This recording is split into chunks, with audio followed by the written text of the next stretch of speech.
It is very important to maintain good recording levels on digital recorders. Because some of the displays are so small, it can sometimes be difficult to effectively monitor those levels.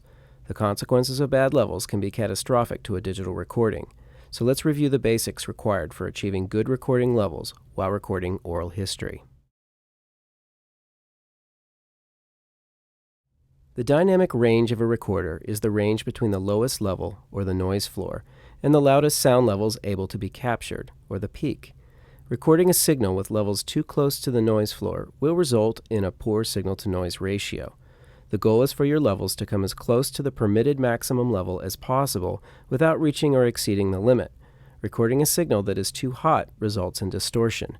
Exceeding the peak limit is called clipping, and it will degrade the sound. Clipping is usually indicated by a red light. If your recorder uses color indicator lights, green is good, yellow and orange are still okay. If you exceed your peak limits, red will usually indicate clipping. Many recorders do not have color meters, but indicate clipping with text, or they use a blinking or flickering indicator light.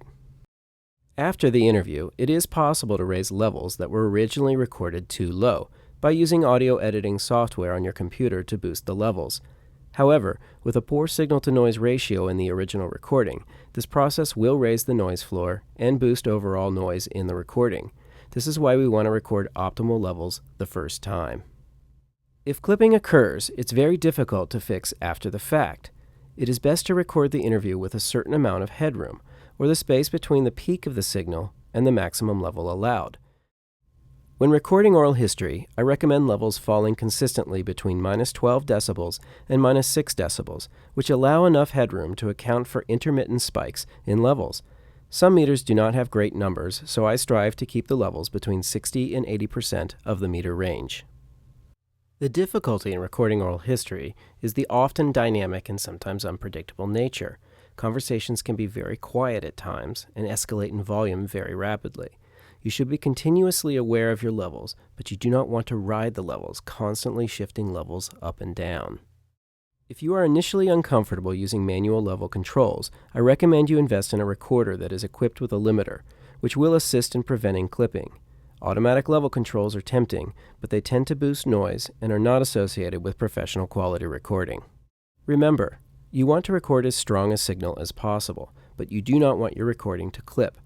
Higher bit depth recording is more forgiving of lower levels from a noise perspective. Find a comfortable range between your average peaks. Again, I recommend setting levels so that your average is between -12 decibels and -6 decibels.